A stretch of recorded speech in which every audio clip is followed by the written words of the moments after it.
Alright boys, buckle up because today we are going to be entering the horrible, horrible world of white people drama. Clayton Rayhuff, better known by his internet persona Dream, was somebody who the general public was split on for about 2 years before his reputation fell into a trash compactor. I'm not really going to waste time on the intro here. I don't really care to inform you guys who Dream is because y'all already know, and y'all also probably already know that Dream was getting into it recently with Tommy in it over shit that, well, shit we'll get into later. And if you're anything like me, when you saw this all start to go down, your gut reaction was probably something along the lines of, I'm not a kid no more, I just don't give a fuck. Yeah, cool, 2 white guys with annoying fans are beefing over the internet. Guess what? I got 34 kids to feed and my bitch ex-wife expects $42K a year on child support. Fuck you, Sharon. And normally, I wouldn't care. Until I realized that I actually have talked about Dream a lot. On the main and deleted videos on my second channel, I have fallen victim to Dream content mania more than a few times. And while yeah, a big fat chunk of it has been very negative, my last video on Dream was extremely positive. It was a video about his response to the allegations and how I thought that, in spite of a few mistakes, his response was good, and Twitter continuing to run with the allegations levied against him as if they were true was downright evil. So fast forward to now, and people who used to be a part of Dream's pack, or were around him in his prime at least, are now taking every opportunity that they can to shit on him, with the main culprit of this being Tommy in it. Tommy has taken a bunch of jabs at Dream, whilst also sprinkling in some more serious allegations, such as Dream harassing his mom while she was going through her divorce, and also just generally being an asshole behind the scenes. And so after getting into it with XQC, Tommy was hit with a stray from Dream, who posted this image, which led to Tommy making this video, which led to this Dream, well,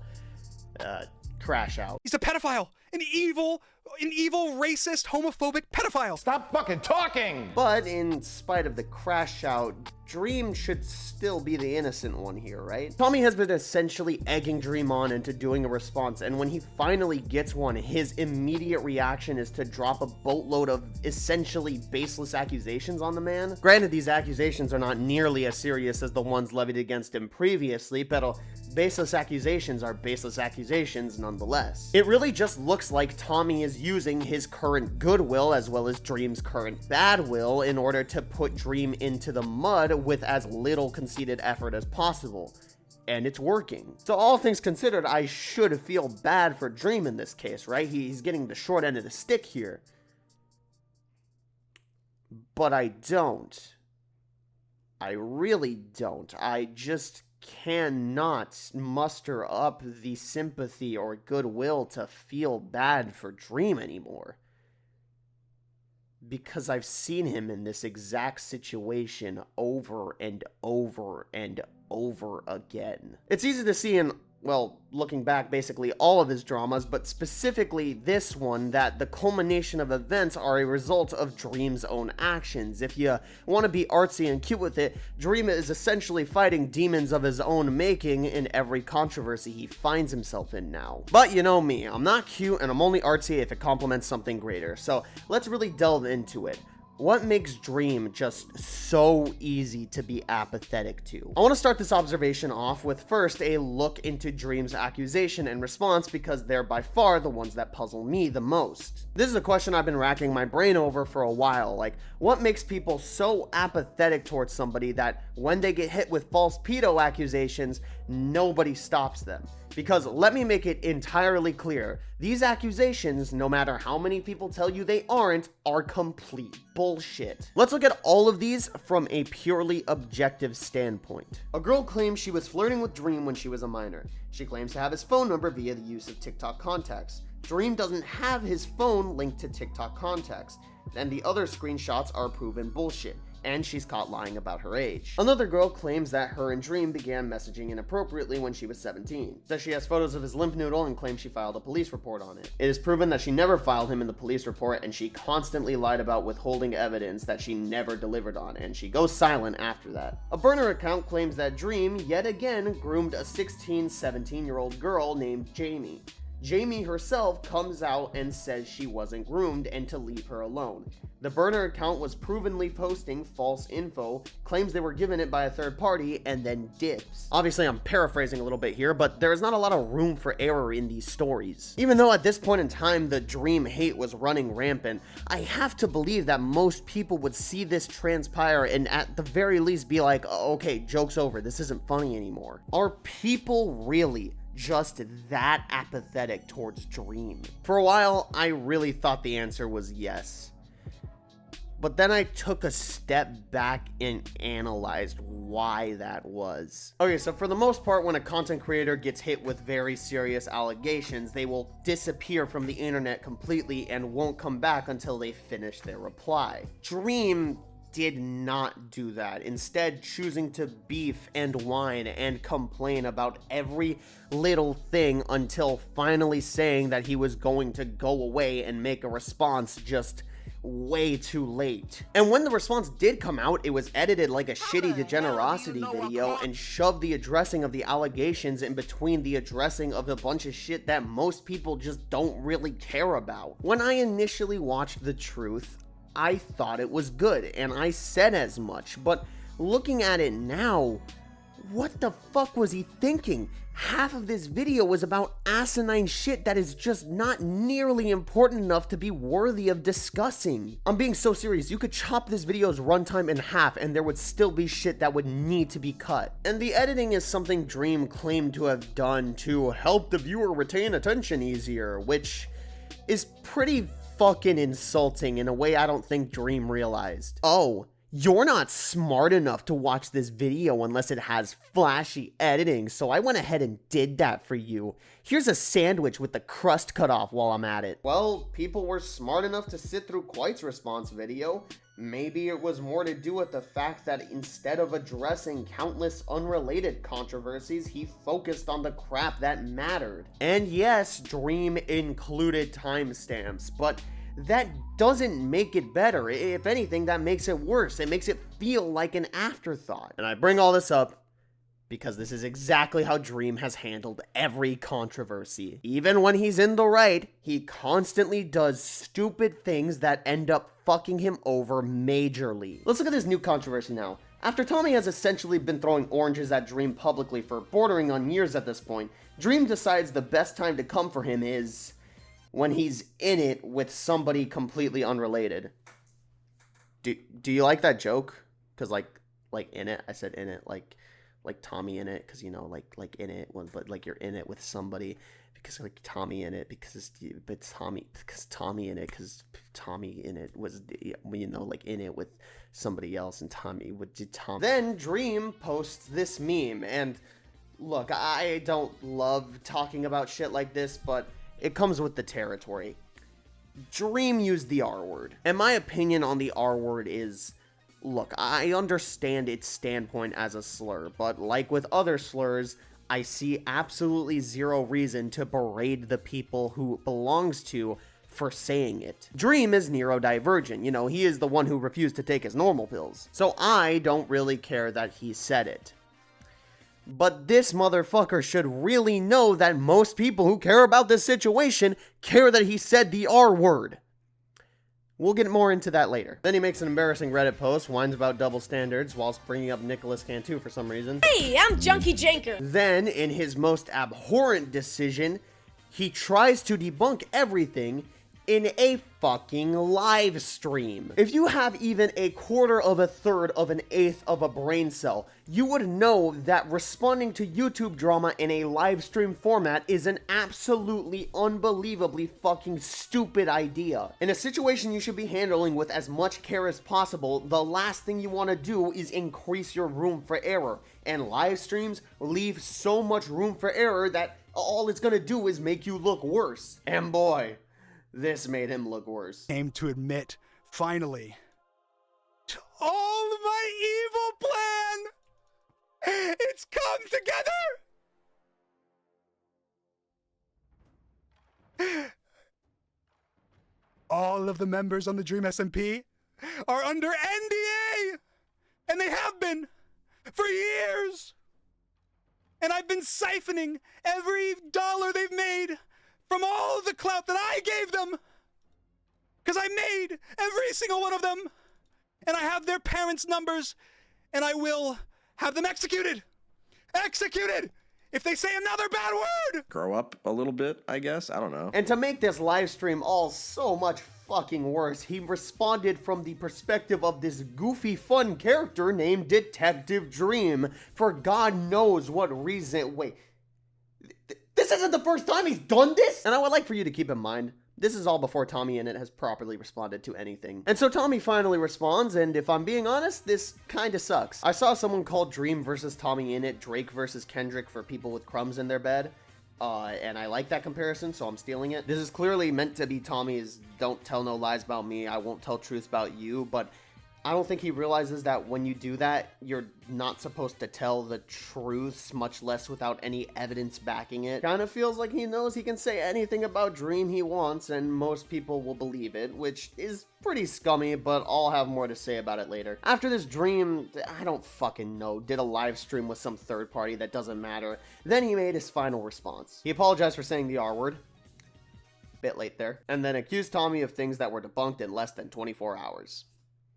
The Heart Part 6. And give or take, that's the entire beef. Do you see the problem here? Dream spent the first half of this situation fucking around saying shit that he really shouldn't have, then did a live for some fucking reason where he basically just spent 3 hours humiliating himself, all to finish it off with a video that just said all the shit he really should have said initially, but then bogged that down with a wealth of stupid false allegations.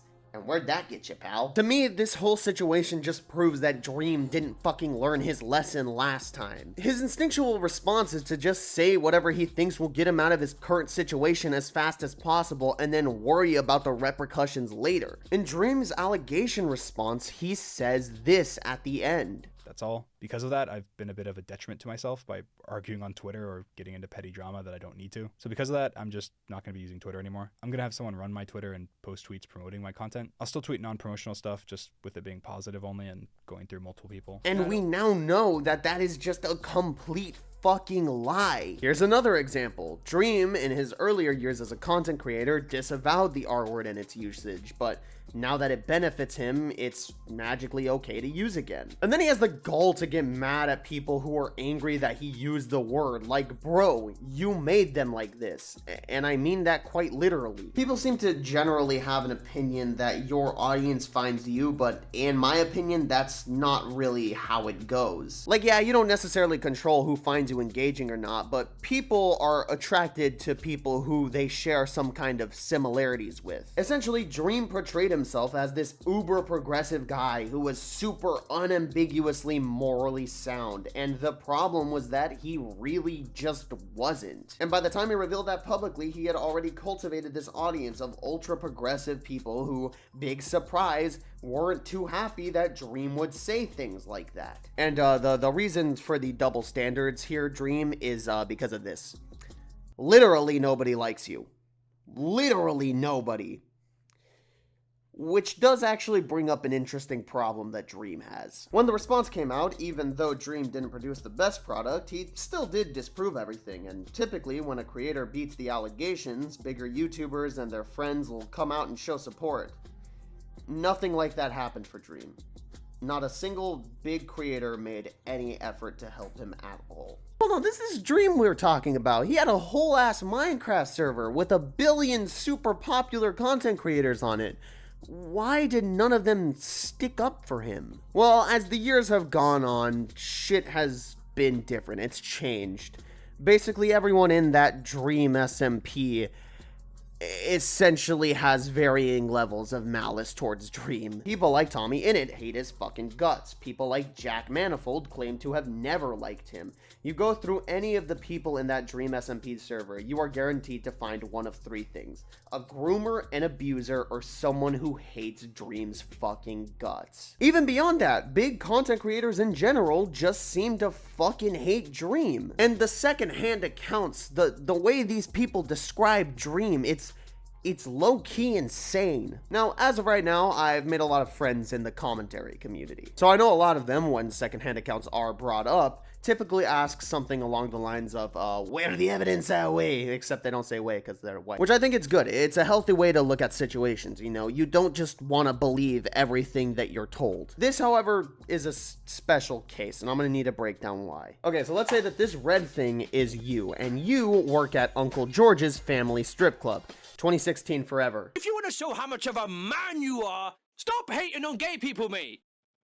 That's gay. And there's a new guy here, this white thing. His name is Clay, for no particular reason. You have not worked with Clay yet, and you don't know anything about him, but you're coming into work today, and your coworker, Lalo, comes to the front and tells you, dude, yesterday I was working with Clay and he kept screaming penis at the top of his lungs. It was weird, fool. Now you may go, that sounds kind of outlandish. You may not believe it off rip. But then you go further and your other coworker, Juan, you start talking to him and old boy says, yo, that Clay guy is an asshole. He kept on referring to me as Sir Tubby even though I told him to stop. And by this point you may think, okay, this is the second shitty thing I've heard about Clay. I don't want to take in too many preconceived notions about the guy, but it's getting harder to think about him without any preconceived notions. Then you get into your actual shift and then you see Clay digging in his ass and just like scratching the fuck out of his ass, and then like he takes his fingers that were just in his ass and he sniffs like the ass particles off of his fingers and he like moans a little after. And after doing this, he catches you staring at him, to which he says, "The fuck are you looking at, bitch?" To which you go back to work and ignore it because you are a bitch. You have just had your first experience with Clay being an asshole. Kinda like your coworkers. And so you come in for your next shift and your coworker Jose tells you, dude, last night I worked with Clay and he went to use the bathroom and he peed on the fucking floor, fool. You're probably gonna hear that and go, yeah, that sounds like Clay. Because at this point, you've not only had your own experiences with Clay, but the second-hand accounts of others who have also had that experience with Clay. And they all sound like something, well, like something that Clay would do.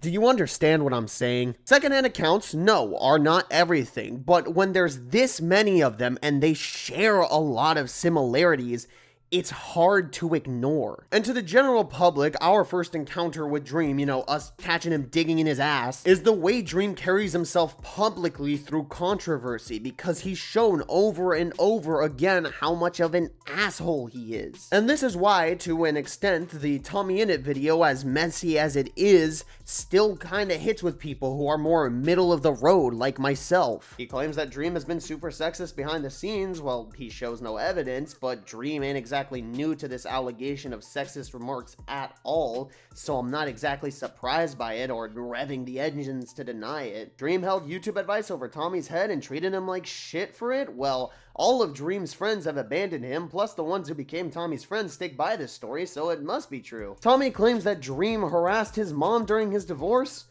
Dream literally exposed that himself, so. We are at the point with Dream where every drama can be cross-referenced with another drama, and multiple credible people have given their input. I'm not joking when I say literally every content creator hates this man. Even YouTubers you probably didn't even know interacted with him hate him or something he's done. Hey Dream, I'm gonna have to put you here. I'm also putting you there for the fact you tried to lampoon me on Twitter a couple years ago. Still haven't forgiven you for that. I truly believe Dream is a narcissist. I think most people believe that. I'm starting to understand why so many people just do not like Dream for his personality. I didn't understand it at first, you know, because I wasn't really intertwined with the Minecraft community. I mean, people complain about him all the time, and I didn't see it. But the more I talk and learn about Dream and some of his responses, he seems to be really pompous. This whore thing is true, right? This happened. Someone came up to me. Dream, after I said this, sent me back like 5 pages worth of information about the situation, defending himself. All of those messages were about a different girl. And a lot of this is due to something I alluded earlier, the way Dream responds when these kind of things are levied against him. His response is always designed to get him out of his current situation as quick as possible, which usually leads to response A, I didn't do that, and then he comes back after a few and he's like, I didn't do that, I'm sorry. Like with the speedrun or the R word. Or response B, I ain't do that. If I did, though, I'm sorry. Like he did when Ludwig accused him of calling a girl a whore. If I actually did it, I would absolutely want to apologize. Motherfucker, what do you mean if you actually did it? How do you not definitively know if you called a chick a whore or not? Dream's responses have such little assurance in them, despite more often than not being multiple paragraphs long. And every time I read one, I feel like I'm constantly watching a guy who says bullshit with one foot in the door so he can back the fuck up if shit hits the fan. As messy and questionable and arguably malicious as the Tommy In It video was, I can say this about it. I believe Tommy believes every word he's saying. I believe he actually thinks Dream and his friends are sexist. I believe that he genuinely is disgusted that Dream used the R word. I believe he genuinely thinks Dream has done what he's done to him and to other people. And that is just something I cannot say about Dream.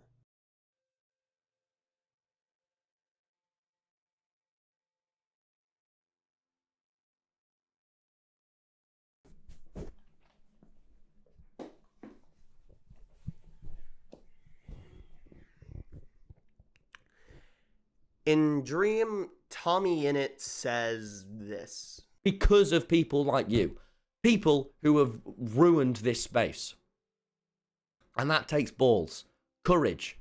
I'm not just selling USB baby photos or lazily designed merchandise, alright? I'm doing the best with what I have. Now, maybe it's because I'm working on a video about these vulturous YouTube creators, soulless creators, if you will. But I took this line as, Dream is a vapid, soulless YouTuber who has helped in the decline of YouTube's quality overall. Which I didn't really think was fair. Like, Dream obviously likes making money, maybe more than some other creators, but he still edits himself, he still codes himself. It's very clear that he has a genuine love for his craft. So what was the issue? Well, I thought about it and I realized that Dream did have a missing quality that is imperative to a great YouTuber. He lacked authenticity. Dream had so much he wanted to say about not using the R word. He cultivated an audience that was super not okay with using the R word. And then he used the R word, and he got mad when people he helped form the moral compass of got angry at him for it. And to make things worse, he apologized and groveled pathetically for saying the R word after that. He just is incapable of standing on business any which way. And there are so many examples of this just littered throughout the Dream story because he was so scared that if he was who he really was, people would get angry at him for it. And so he literally put the mask on and lied about anything and everything just to piss the least amount of people off. He's just someone who is so afraid to go against the social norm. So whatever the general audience's opinion is, that's what his opinion is. Really, what it comes down to for Dream, his biggest problem was that he wanted to be loved by as many people as possible. And that's much sweeter sounding than it actually is. I don't want to psychoanalyze this dude or anything, but I think it's pretty clear that he has some form of narcissism. If Dream was just honest and he said how he really felt, acted on how he really felt, would he be as big as he was? Maybe not, but I feel comfortable in assuming that he would have been bigger for longer because I don't know if you noticed, but the Dream phenomenon is kind of over. He had his 2-year, 3-year stint where he was just the hottest shit around and then that just ended. He's by no means small right now, but he exists as just a punching bag, as somebody to laugh at for their long list of failures. And if he was just honest about who he really was, would he be remembered for something other than that? I think he would have. And please don't mistake this video as me endorsing Tommy In It or any of Dream's other adversaries, so to speak, because I do think their handling of this situation has been horrible. If Tommy was doing this same shit with the same amount of evidence to somebody like Markiplier, he would be hunted down and impaled with a spear. But they're not doing it to Markiplier. They're doing it to Dream, and no matter what happens to him from here on out, I'm never gonna be able to shake the feeling that Dream did this to himself.